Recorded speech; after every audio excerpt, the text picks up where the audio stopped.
So here's the deal. As the cans melt, they're going to oxidize before they form a pool, and that's a problem. So the best way to get rid of that is to form a pool first and dunk the aluminum into the pool. For that to happen, you first need a liquid aluminum pool to begin with.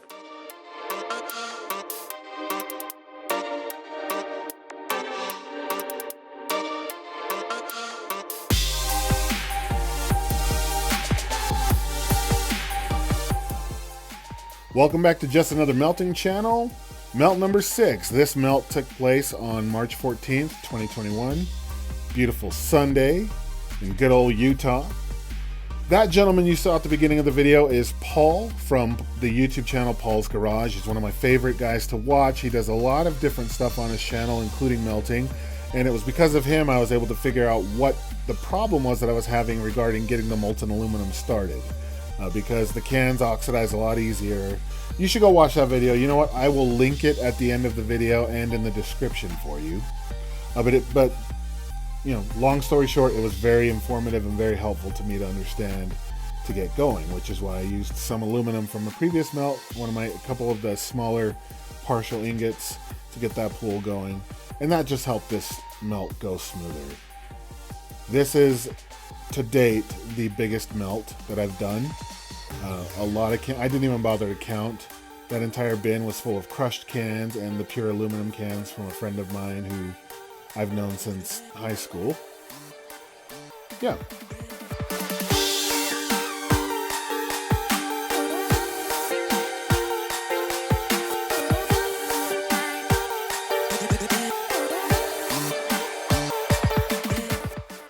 So if you're curious about what the acronym FOB, or FOB, stands for, if you're military, you're thinking Forward Operating Base. But if you're a Pacific Islander, you're thinking, yeah, that's a FOB thing to do. It'd be really difficult for me to explain, so I'll just say this. If you have a friend who's a Pacific Islander, a Samoan, a Tongan, Fijian, whatever, okay, a Hawaiian, go ask them what a FOB is and have them give you some examples. And I promise you'll laugh at that when you realize what the joke is.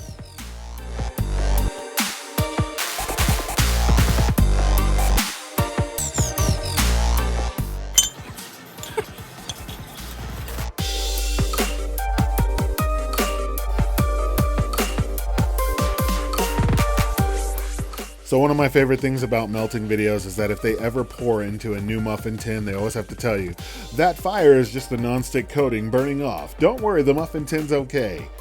And I think if you've watched even 5 videos, you've probably seen it and know it, but just in case, the fire you saw right there was the nonstick coating burning off.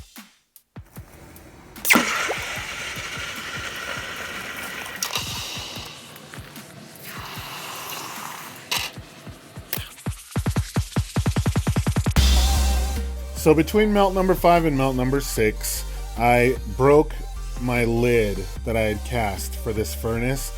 I was trying to dig out the bottom of it to address the issue that I discussed on the last video and ended up cracking the entire thing.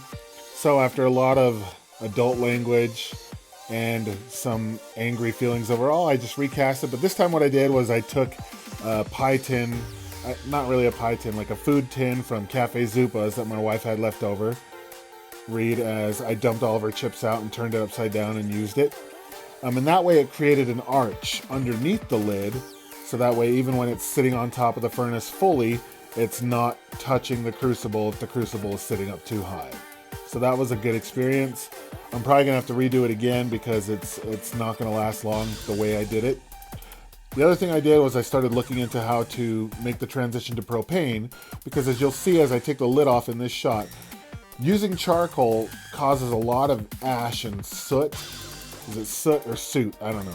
Soot to gather up. It gets into the molten aluminum, it gets on top of the crucible, and then falls into the molten aluminum. Wow, I am words.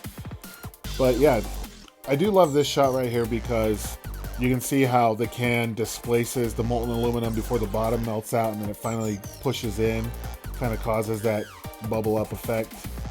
Anyways, I'm going to stop talking right here so you can watch me fail at this pour.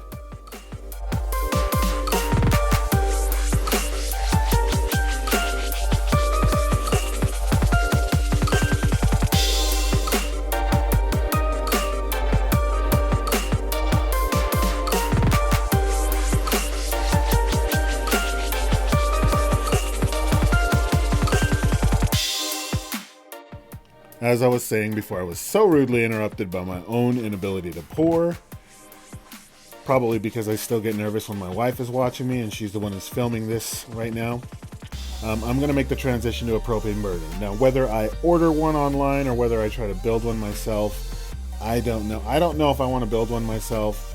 Paul's Garage even talked about it. He's like, just get a professional one. And to be honest, I'm probably going to do that because building something that has the potential to explode due to my shoddy workmanship, that's not my idea of a good time. So I'll have to look at that. But yeah, the propane burner will hopefully more evenly heat the crucible and get it a little bit hotter. It'll also be less maintenance. I won't be constantly taking the lid off to refill the charcoal, things like that. No more ash and soot. I looked up the pronunciation during that break. In the aluminum or all over the crucible. So it should hopefully be a cleaner burn, a cleaner melt overall.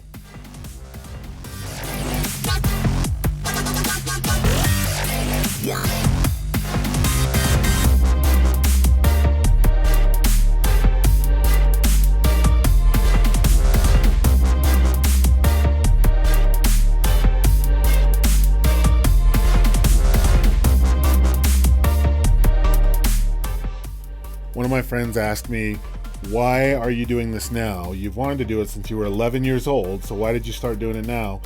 And I'll be honest with you guys, I really just want to cast some Beskar bars, like from the Mandalorian. Like that would be so freaking cool. But there, more than that, I want to see what I can do with this. I would love to teach myself how to do the sand casting. Start off with the homemade stuff.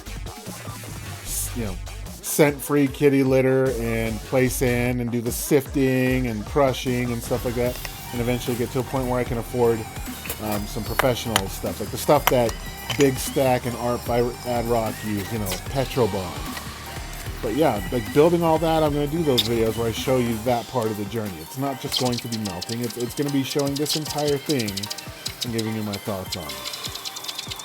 So if that interests you, please feel free to smash that subscribe button, or whatever the YouTubers say. I don't know.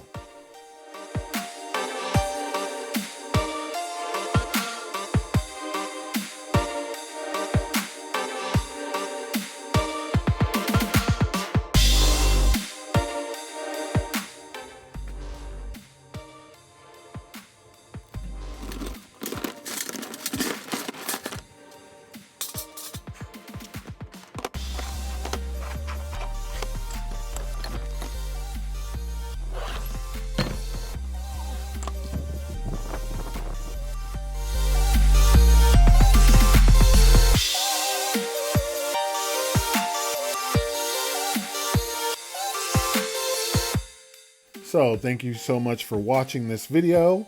Go and check out Paul's Garage on YouTube. Again, it'll be linked at the end of the video. Like, subscribe, leave a comment. I'm supposed to say all that stuff because that's what YouTube says. And thank you for joining me for this video. I will see you on the next one. And to everybody who generously donated their cans to me, no, I did not dust the mantle between Melt 5 and 6. My bad, man. For everybody who donated cans, thank you. I appreciate it more than you know.